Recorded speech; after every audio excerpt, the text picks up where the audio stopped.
ഈ ഹിസ്ബുള്ള ഭീകരന്മാർക്കെതിരെ നടന്ന ആക്രമണം ഉണ്ടല്ലോ, അത് ശരിക്കും ഇസ്രയേൽ ഇറാൻ്റെ തലക്കിട്ട് തന്നെ കൊടുത്ത ഒരു കൊട്ടാണെന്ന് പറഞ്ഞാൽ ശരിയാണല്ലേ? പക്ഷേ അതിനകത്ത് എന്തെങ്കിലും ഇന്ത്യൻ കണക്ഷൻ ഉണ്ടോ? ഉണ്ട്.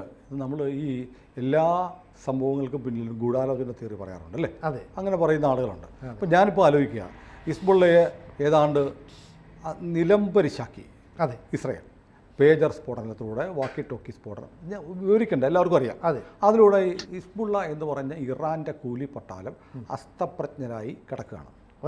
ഒറ്റയടിക്ക് ഒരു തുള്ളി ചോര പോലും ഇസ്രയേലിൻ്റെ വീണിട്ടില്ല. പക്ഷേ ഇതിനു മുമ്പ് നടന്നൊരു സംഭവമുണ്ട്. അതായത് നമ്മുടെ മാധ്യമങ്ങൾ ഇന്ത്യക്ക് അനുകൂലമായി വരുന്ന കാര്യങ്ങൾ എല്ലാം മുക്കുന്നൊരു ശീലം നമ്മുടെ മാധ്യമങ്ങളാണ്. അന്ന് ഇന്ത്യക്കെതിരെയുള്ള കാര്യങ്ങൾ പൊലിപ്പിക്കുകയും ചെയ്യും. ഇന്ത്യക്കെതിരെയുള്ള കാര്യം നമ്മുടെ മാധ്യമങ്ങൾ പൊലിപ്പിച്ചു കൊടുത്തു. അതായത് ഇറാൻ്റെ പരമോന്നത ആചാര്യൻ അയത്തുള്ള അലി ഖമേനി എക്സിൽ നബിദിനത്തിലൊരു പോസ്റ്റ് ഇട്ടു. അയാളുടെ പോസ്റ്റ് പറയുന്നത് ഇങ്ങനെയാണ്: ഗസയിലും ഇന്ത്യയിലും മുസ്ലിങ്ങൾ പീഡിപ്പിക്കപ്പെടുന്നു. അത് മുസ്ലിം ഉമ്മത്തിന് നേരെയുള്ള വെല്ലുവിളി കണ്ടിട്ട് പ്രതികരിക്കാതിരുന്നാൽ നമ്മൾ മുസ്ലിംകളല്ല എന്ന് പറഞ്ഞ് പോസ്റ്റ് ഇട്ടു. അതായത് ഈ മ്യാൻമറിലും ഗസയിലുമൊക്കെ മുസ്ലിങ്ങൾക്ക് നേരെ കടുത്ത പീഡനം നടക്കുന്നു, അതുപോലെ ഇന്ത്യയിലും മുസ്ലിങ്ങളെ കൊന്നുകൊണ്ടിരിക്കുക എന്നാണ് ഈ മത തലവൻ പറഞ്ഞ വൃത്തികേട്. അപ്പോൾ അത് നമ്മുടെ പത്രങ്ങളിൽ വാർത്തയായി, നമ്മുടെ മാധ്യമങ്ങളിലും വാർത്തയായി. എന്നാൽ ഇതുണ്ടായപ്പോൾ ഇന്നലെയല്ല, മിനിഞ്ഞാന്ന് ഇന്ത്യയിലെ ഇസ്രയേൽ അംബാസഡർ അതിന് നല്ല മറുപടി കൊടുത്തു. ഇന്ത്യയിലെ ഇസ്രയേൽ അംബാസഡർ ഇന്ത്യക്കെതിരെ ഇറാൻ നടത്തിയ പ്രസ്താവനയ്ക്കെതിരെ മറുപടി പറയണമെങ്കിൽ ഇസ്രയേലിൻ്റെ തലസ്ഥാനത്ത് നിന്ന് പ്രധാനമന്ത്രി ഇസ്രയേൽ നേതൃത്വം പറയാതെ പറയില്ല. കൃത്യമായ മറുപടി എന്തെന്നറിയോ? ഇന്ത്യയെ തൊട്ട് ഇറാൻ കളിക്കണ്ട. ആദ്യം നിങ്ങൾ നിങ്ങളുടെ നാട്ടിൽ നിങ്ങളുടെ ജാതിയിൽപ്പെട്ട മുസ്ലിങ്ങളെ തന്നെ നിങ്ങൾ കൊന്നുകൊണ്ടിരിക്കുകയാണ്. സുന്നികളെ കൊല്ലുന്നു, നിങ്ങളുടെ സമുദായത്തിൽപ്പെട്ട സ്ത്രീകളെ കൊല്ലുന്നു. അത് മറക്കരുത്. അതിനുള്ള തിരിച്ചടി നിങ്ങൾക്ക് കിട്ടും. ഇന്ത്യയെ മാന്തിയാൽ ഇന്ത്യയുടെ കൂടെ ഇസ്രയേൽ ഉണ്ടാവുമെന്ന് ഇന്ത്യയിലെ ഇസ്രയേൽ അംബാസഡർ ഒറുവൻ അസർ ഒരു സ്റ്റേറ്റ്മെൻറ്റ് ഇറക്കിയിരുന്നു. പത്രത്തിൽ എവിടെയെങ്കിലും വായിച്ചു? ഇല്ല. ഇന്ത്യക്ക് അനുകൂലമായി ഇറാൻ ഇന്ത്യയെ ചൊറിഞ്ഞപ്പോൾ ഇസ്രയേൽ വന്നിട്ട് ഇന്ത്യയെ തൊട്ട വിവരം അറിയും. നിങ്ങൾ പെൺകുട്ടികളെയും അവിടുത്തെ ന്യൂനപക്ഷങ്ങളായ സുന്നികളെയും മറ്റ് ക്രിസ്ത്യാനികളെയൊക്കെ എങ്ങനെയാണ് ഇറാനിൽ പീഡിപ്പിക്കുന്നതെന്ന് നോക്കുക. എന്നിട്ട് വർത്തമാനം പറഞ്ഞാൽ മതി. ഇന്ത്യയോട് കളിക്കണ്ട എന്ന് ഇന്ത്യക്ക് വേണ്ടി ഇസ്രയേൽ സ്ഥാനപതി പറഞ്ഞു. വെറുതെ ഒന്നും പറയില്ല. ടെല്ലവീവിൽ നിന്നുള്ള നിർദ്ദേശം കിട്ടിയിട്ട് തന്നെ പറഞ്ഞതാണ്. നോക്കൂ, ഇന്ത്യയെ കയറി ഇറാൻ ഒന്ന് ചൊറിഞ്ഞു, ഇന്ത്യയെ ചൊറിഞ്ഞാൽ വിവരം അറിയുമെന്ന് ഇസ്രയേൽ പറഞ്ഞു. പിറ്റേ ദിവസം ഇറാൻ്റെ കൂലിപ്പട്ടാളം വിവരം അറിഞ്ഞു. അപ്പോൾ ഒരു ഇന്ത്യ കണക്ഷൻ പറഞ്ഞുകൂടെ? ഇന്ത്യയെ ചൊറിഞ്ഞ ഇറാൻ ഒരു പണി. ഇറാൻ അങ്ങ് നാണം കെട്ട് നിൽക്കുകയാണ്. ഇറാൻ ഈ അഭ്യാസം മുഴുവൻ കാണിക്കുന്നത് ഇറാൻ്റെ റിപ്പബ്ലിക്കൻ ഗാർഡ്സിനെ ഒന്നും വെച്ചിട്ടല്ല, അവരുടെ കൂലിപ്പട്ടാളമായ ഹിസ്ബുള്ളയെ വെച്ചിട്ടാണ് ഈ തീവ്രവാദ പ്രവർത്തനം മുഴുവൻ നടന്നത്. അവരെ അങ്ങ് ഉന്മൂലനം ചെയ്യുന്ന പോലെ അവരുടെ എല്ലാ ആത്മവിശ്വാസവും നശിപ്പിച്ച് അവർക്ക് പ്രാകൃത യുഗത്തിലേക്ക് തിരിച്ചു പോകുന്ന തരത്തിലേക്ക്. ഇസ്രയേലിൻ്റെ വളരെ പ്രസിദ്ധമായ ഒരു പ്രയോഗമുണ്ട്. ഹിസ്ബുള്ളയോട് പറഞ്ഞു, നിങ്ങളെ ഞങ്ങൾ ശിലായുഗത്തിലേക്ക് തിരിച്ചു കൊണ്ടുപോകുന്നു. അല്ലേ? ആധുനിക സാങ്കേതിക വിദ്യ ഒന്നും ഉപയോഗിക്കാനാവാതെ മനുഷ്യൻ കമ്പും കല്ലും കൊണ്ട് ജീവിച്ച പച്ചയിറച്ചി തിന്ന ഒരു കാലം, അതാണ് ശിലായുഗം. പ്രാകൃത കാലത്തേക്ക് കൊണ്ടുപോകുന്നു പറഞ്ഞു. ഇപ്പോൾ പ്രാകൃത കാലത്തേക്ക് കൊണ്ടുപോകും. വീട്ടിലിരിക്കുന്ന ഇൻഡക്ഷൻ കുക്കറിൽ ഗ്യാസ് സ്റ്റൗ ഉപയോഗിക്കാൻ പേടി, ഒരു വെള്ളം ചൂടാക്കാൻ പേടി, ഫ്രിഡ്ജ് ഉപയോഗിക്കാൻ പേടി. ശിലായുഗത്തിലേക്ക് കൊണ്ടുപോവാണ്. അപ്പോൾ ഞാൻ വീണ്ടും പറയുന്നു, അതിനകത്തൊരു ഇന്ത്യ കണക്ഷൻ നമുക്ക് വായിച്ചെടുക്കാം. ഇനി തീർന്നില്ല, മറ്റൊന്നുകൂടിയുണ്ട്. എന്താണ് റുവൈൻ അസർ ഇന്ത്യയിലെ ഇസ്രയേലിൻ്റെ സ്ഥാനപതി പറഞ്ഞത്? നിങ്ങളുടെ നാട്ടിലെ സ്ത്രീകളോട് എന്താണ് ചെയ്തത്? ആലോചിക്കണം. അപ്പോൾ 2 തീയതികൾ വളരെ പ്രധാനമാണ്. 2022 സെപ്റ്റംബർ 16, 2022 സെപ്റ്റംബർ 18. ഈ 2 തീയതികൾക്ക് പ്രത്യേകതയുണ്ട്. അതായത് മക്സ അമിനി എന്ന് പറയുന്ന ഒരു ഇറാനിയൻ പെൺകുട്ടി തല മൂടാതെ പുറത്തിറങ്ങി, അവളുടെ മുടി പുറത്ത് കണ്ടു എന്നും പറഞ്ഞ് ഇറാനിലെ മത പോലീസ് അവളെ പിടിച്ചുകൊണ്ടുപോയി. മക്സ അമിനിയെ പിടിച്ചുകൊണ്ടുപോയി 2022 സെപ്റ്റംബർ 16 ജയിലിൽ കൊണ്ടുപോയി അവളുടെ തലയ്ക്ക് കൂടം കൊണ്ടടിച്ചു. അങ്ങനെയാണ് മക്സ അമിനി കൊല്ലപ്പെട്ടത് 2022 സെപ്റ്റംബർ 16. അതിനുശേഷം അവിടെ വലിയ തോതിൽ വലിയ കലാപമുണ്ടായി, പ്രക്ഷോഭമുണ്ടായി. സ്ത്രീകളെല്ലാം തെരുവിലിറങ്ങി, അവർ ഈ ഹിജാബൊക്കെ വലിച്ചു പൊട്ടിച്ചു. അങ്ങനെയുള്ള സ്ത്രീകളെ പിടിച്ചുകൊണ്ടുപോയി അവർക്ക് നേരെ ഭീകരമായ മർദ്ദനം നടന്ന് 200ഓളം സ്ത്രീകൾ കൊല്ലപ്പെട്ടു. പല സ്ത്രീകളുടെയും കണ്ണ് ചൂഴ്ന്നെടുത്തു. ഇറാനിലെ ഈ നരമേധ സർക്കാർ, നരഭോജി സർക്കാർ, അയത്തുള്ള അലി ഖൊമേനിയുടെ ഈ സർക്കാർ ചെയ്തു. അതിൻ്റെ ഡേറ്റ് 18 സെപ്റ്റംബർ 18. സെപ്റ്റംബർ 18 ആയപ്പോൾ എന്ത് പറ്റി? സെപ്റ്റംബർ 16, 18 തീയതികളിലായിട്ട് അവിടെ ആയിരക്കണക്കിന് 4000-ഓളം പേജറുകൾ പൊട്ടിത്തെറിച്ച് ഇറാൻ ഈ ലെബനോണിലെ ഹിസ്ബുള്ള ഭീകരന്മാരുടെ പച്ചയ്ക്ക് പറഞ്ഞാൽ ലൈംഗിക അവയവങ്ങൾ നഷ്ടപ്പെട്ടു. സ്ത്രീകളെ പീഡിപ്പിച്ചവന്മാർക്ക്. എന്താ ഇന്ത്യയിലെ ഇസ്രായേൽ അംബാസഡർ പറഞ്ഞത്? റുവൻ അസർ എന്താ പറഞ്ഞത്? നിങ്ങളുടെ നാട്ടിലെ സ്ത്രീകളോട് എന്താണ് ചെയ്തതെന്ന് മറക്കരുതെന്ന് പറഞ്ഞു. അതിനൊക്കെ കണക്ക് ചോദിക്കുന്ന ദിവസം വരുമെന്ന് പറഞ്ഞു. അപ്പോൾ എന്ത് പറ്റി? പറഞ്ഞു തീർന്നില്ല. തൊട്ടടുത്ത ദിവസം അതേ ദിവസം സെപ്റ്റംബർ 16-നും 18-നും എന്തു പറ്റി? പേജർ ആക്രമണം നടന്ന് അവിടുത്തെ കിരാത പുരുഷ മേധാവിത്വം സ്ത്രീകളെ വരും ഉപകരണമായി കരുതുന്ന, സ്ത്രീകളെ അടിമകളായി കരുതുന്ന ഹിസ്ബുള്ള ഭീകരന്മാർക്ക്, ഇറാൻ ഭീകരന്മാർക്ക് പണി കിട്ടി. അപ്പോൾ ഇത് കോയിൻസിഡൻസ് അല്ല, ഒരു ഗൂഢാലോചന തിയറി വെച്ചൊന്ന് ആലോചിച്ചു. ഇന്ത്യ ചൊറിഞ്ഞു, അതിന് കൊടുത്ത മറുപടി, അവിടെ നടന്ന ആക്രമണം. ഇതൊക്കെ ഒരു വിദൂര ബന്ധമായിരിക്കാം.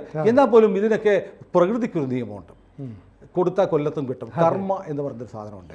അപ്പോൾ ഹിസ്ബുള്ളയെ വെച്ചിട്ട് ഇറാൻ കളിക്കുന്ന കളികൾ അതിപ്പോൾ വല്ലാത്തൊരു അവസാനത്തിലേക്ക് എത്തിക്കുക, ശിലായുഗത്തിലേക്ക് ഈ പറഞ്ഞ പോലെ പോവുകയാണ്. ഇപ്പം നമ്മൾ ഇതിനു മുമ്പ് ചെയ്തൊരു വീഡിയോയിൽ പറഞ്ഞു, BSC ബാക്ക് എന്ന് പറയുന്ന ബുഡാപെസ്റ്റിലെ കമ്പനി. അതെ, ബുഡാപെസ്റ്റിലെ കമ്പനിയാണ് ഈ പേജറുകൾ ഉണ്ടാക്കിയതെന്ന് ഗോൾഡ് അപ്പോളോ എന്ന് പറഞ്ഞ തായ്വാൻ കമ്പനി പറയുന്നു. തായ്വാൻ കമ്പനി പറയുന്നത് ഞങ്ങൾക്കിത് ഈ പറയുന്ന ഈ പ്രത്യേക നമ്പറിലുള്ള പേജറുകൾ ഞങ്ങൾക്കുണ്ട്, പക്ഷെ ഞങ്ങളിപ്പോൾ ഉൽപ്പാദിപ്പിക്കുന്നില്ല. അതിൻ്റെ റൈറ്റ് പേറ്റൻറ്റ് ആർക്ക് കൊടുത്തു? BSCക്ക്. ഹംഗറിയിലുള്ള BSC എന്ന കമ്പനി കൊടുത്തു. ഹംഗറി എന്ന് പറഞ്ഞ പോലെ നേരത്തെ പഴയ വീഡിയോ പറഞ്ഞതുപോലെ ഈ പറഞ്ഞ ജൂതന്മാർക്ക് സ്വാധീനമുള്ള പാശ്ചാത്യ ചേരിയിലുള്ള രാജ്യമാണ്. അവിടെ ഈ BSCയുടെ ഓഫീസ് തേടിച്ചെന്ന കഥയും ഞാൻ പറഞ്ഞു. ഒരു തിരക്കേറിയ ഒരു ജനവാസ കേന്ദ്രത്തിലെ ഒരു വീട്, ആ വീടിൻ്റെ ഗ്ലാസ്സിൽ ഒരു കടലാസിൽ ഒട്ടിച്ചു വെച്ചിട്ടുണ്ട് BSC കൺസൾട്ടൻസീസ്. അവരുടെ പണി എന്ന് പറയുന്നത് എന്താണ്? ക്രൂഡ് ഓയിൽ ഖനനത്തെക്കുറിച്ച് അന്വേഷിക്കുക, വീഡിയോ ഗെയിം ഉണ്ടാക്കുക. അതിൻ്റെ CEO ആയിട്ടുള്ള ക്രിസ്റ്റീന ബാർസോണി ആർഡിക്കാനോ എന്ന യുവതിയുടെ പേര് ആദ്യം മലയാളത്തിൽ പറഞ്ഞപ്പോഴാണ്. അതെ, ഇന്നിപ്പോൾ പല ചാനലുകളും ആ പേരെടുത്ത് വെച്ച് വേറെ കഥകൾ മെനയുന്നുണ്ട്. ആ കഥകളൊക്കെ വാസ്തവമായിരിക്കുക, കഥകളിൽ വസ്തുതകളില്ലെന്നൊന്നും ഞാൻ പറയുന്നില്ല. പക്ഷേ ക്രിസ്റ്റീന ബാർസോക്കി എന്ന് പറയുന്ന ഈ പെൺകുട്ടിയുടെ, ഈ യുവതിയുടെ 40 വയസ്സുകാരുടെ പേര് പറഞ്ഞത് നമ്മളാണ്. BSC എന്ന് പറയുന്ന ഈ കമ്പനിയുടെ CEO ആയിട്ട് ഇവരുടെ പേരാണുള്ളത്. അവരെ അവിടുത്തെ ചില മാധ്യമങ്ങൾ കണ്ടപ്പോൾ അവർ പറഞ്ഞത്, ഞങ്ങളിതൊന്നും ഉണ്ടാക്കിയിട്ടില്ല, ഞങ്ങളിത് വേറെ ആൾക്ക് വരച്ചു കൊടുക്കുകയാണ് ചെയ്തിരിക്കുന്നത്. ഉപകരാർ കൊടുത്തു.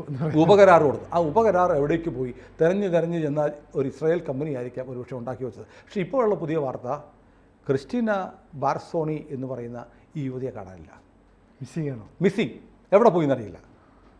അതിൻ്റെ പിന്നിൽ എന്തായിരിക്കും? നോക്കൂ, അവിടെയും ഒരു സ്ത്രീയാണ് അല്ലേ? അതെ, സ്ത്രീകളെ പീഡിപ്പിച്ചു കൊന്ന ഹിസ്ബുള്ളയുടെ അപ്പനായ ഇറാനിട്ട് പണി കൊടുത്ത ഈ ആക്രമണത്തിന് പിന്നിൽ നിർണായക കേന്ദ്രമായി നിന്നത് ക്രിസ്റ്റീന ബാർസോണി എന്ന് പറഞ്ഞ യുവതിയാണ്. അതും ഒരു സ്ത്രീകൾക്കെതിരെ 18-ാം തീയതിയൊക്കെ നടന്ന കൊടിയ 16-നും 18-നും നടന്ന കൊടിയ പീഡനത്തിലുള്ള മറുപടി കൂടിയാണ് അവിടുത്തെ ഹിസ്ബുള്ള ഭീകരന്മാരുടെ കൊല്ലപ്പെട്ടവർ പോട്ടെ, അവരുടെയൊക്കെ അരക്കൂട് തകർന്നു പോയി. അരക്കൂട് തകർന്നു പോകുമ്പോൾ ഞാൻ കൂടുതൽ വിശദീകരിക്കേണ്ട കാര്യമില്ല. അപ്പോൾ പുരുഷ മേധാവിത്വമുള്ള ഒരു മതഭരണകൂടത്തിന് കൊടുക്കാവുന്ന ഏറ്റവും വലിയ ശിക്ഷയാണ്. അതിന് പങ്കാളിയായത് ക്രിസ്റ്റീന ബാർസോണി എന്ന് പറയുന്ന സ്ത്രീ വഴിയാണ് ഈ പേജറുകൾ എത്തിയെങ്കിൽ ലോകത്തെമ്പാടുമുള്ള സ്ത്രീകൾക്ക് അഭിമാനിക്കാവുന്നൊരു കാര്യമാണ്. ഒരുപക്ഷെ ക്രിസ്റ്റീന ബാർസോണി ഒരുപക്ഷെ മൊസാദിൻ്റെ ഒരു ഏജൻ്റ് ആയിരുന്നിരിക്കാം, അല്ലെങ്കിൽ അവരെ മൊസാദ് പറ്റിച്ചതുമായിരിക്കാം. ഏതായാലും ഇനിയുള്ള ദിവസങ്ങളിൽ ക്രിസ്റ്റീന ബാർസോണിയുടെ കഥകൾ വരാൻ പോവുകയാണ്. ഏതായാലും കാര്യം വളരെ വ്യക്തമാണ്. ഇതിൻ്റെ പിന്നിൽ വലിയ ആസൂത്രണമുണ്ട്. ആസൂത്രണം വളരെ ഫലപ്രദമായി, വളരെ കൃത്യമായി നടപ്പിലാക്കാൻ കഴിഞ്ഞു. പക്ഷേ ഞാൻ പറയുന്നത് ഇപ്പോഴും നമുക്ക് അഭിമാനിക്കാവുന്നൊരു കാര്യം, ഇതിനകത്തൊരു ഇന്ത്യ ബന്ധമുണ്ട്. കാരണം ഇറാന് ഒരു വലിയ തിരിച്ചടി കിട്ടിയിരിക്കുന്നു. ഇറാൻ അപമാനിക്കപ്പെട്ട് നിൽക്കുക, എല്ലാ തരത്തിലും നിരന്തരം ഇറാന് നാണക്കേടാണ്. പക്ഷേ ഇറാൻ്റെ പരമോന്നത തലവൻ എന്ന് പറയുന്ന ഈ അയത്തുള്ള അലി ഖമേനിക്ക് ഇന്ത്യയിലെ മുസ്ലിങ്ങളെ കൂട്ടത്തോടെ കൊന്നൊടുക്കുകയാണെന്നുള്ള നിരുത്തരവാദപരമായ ഒരു പ്രസ്താവന നടത്തേണ്ട ഒരു കാര്യമില്ല. പക്ഷേ ഇന്ത്യയിലെ ഒരു രാഷ്ട്രീയ പാർട്ടിയും അയത്തുള്ള അലി ഖമേനി എന്ന് പറഞ്ഞ ഈ മതഭ്രാന്തൻ നടത്തിയ വൃത്തികെട്ട പ്രസ്താവനയ്ക്കെതിരെ പ്രതികരിച്ചില്ല. ഞങ്ങളുടെ രാജ്യത്തെക്കുറിച്ച് തെണ്ടിത്തരം പറയുന്നോടാ തെമ്മാടി താടിക്കാര മതഭ്രാന്ത എന്ന് ചോദിക്കാൻ ഇവിടെ ഒരു രാഷ്ട്രീയ പാർട്ടി ഉണ്ടായില്ല. ഇവിടെ ഒരു പത്രം എഡിറ്റോറിയൽ എഴുതിയില്ല ഇന്ത്യയുടെ ആഭ്യന്തര കാര്യങ്ങളിൽ നിങ്ങൾ ഇടപെടരുത്. കേരളത്തിൽ വാർത്ത പോലും ആയിരുന്നില്ല. ഇംഗ്ലീഷ് പത്രങ്ങളിലൊക്കെ ചെറിയൊരു വാർത്ത വന്നിരുന്നു, ടൈംസ് ഓഫ് ഇന്ത്യയിലേക്ക് ചെറിയ വാർത്ത വന്നിരുന്നു. പക്ഷേ ഇസ്രയേലിലുള്ള ഇസ്രയേലുകാരനായ ഇന്ത്യയിലെ അവരുടെ അംബാസഡർ റുവൻ അസറിന് ഈ പ്രസ്താവനയിൽ കടുത്ത രോഷം തോന്നി അദ്ദേഹം പ്രതികരിച്ചത് വാർത്തയാക്കട്ടെ, അത് ചർച്ച ചെയ്യട്ടെ. ഇന്ത്യയിലെ രാഷ്ട്രീയ എവിടെ ഇന്ത്യയിലെ പ്രതിപക്ഷ നേതാവ്? ഇന്ത്യ രാജ്യത്ത് മുസ്ലിങ്ങളെ അങ്ങനെ കൂട്ടക്കൊലയൊന്നും ചെയ്യുന്നില്ല, നിങ്ങൾ എന്ത് തെമ്മാടിത്തരമാണ് പറയുന്നത് മിസ്റ്റർ ഖമേനി എന്ന് പറയാൻ ഈ രാജ്യത്തെ പ്രതിപക്ഷ നേതാവിൻ്റെ ഒരു ബാധ്യതയില്ലേ? ഇന്ത്യ ഗവൺമെൻറ് പ്രതികരിച്ചു. ജയശങ്കർ കൃത്യമായിട്ട് പറഞ്ഞു ഇയാളുടെ നാട്ടിലെ കാര്യം നോക്കിയാൽ മതി, ഇന്ത്യയുടെ കാര്യത്തൊന്നും ഇടപെടണ്ട എന്നുള്ള മറുപടി ഇന്ത്യ സർക്കാർ പറഞ്ഞു. ഈ നമ്മുടെ രാജ്യത്ത് എന്താണ് ഇങ്ങനെ മാധ്യമങ്ങൾ ഇന്ത്യയുടെ ആത്മാഭിമാനത്തെ ചോദ്യം ചെയ്യുമ്പോൾ അതുമാത്രം വാർത്തയാക്കും.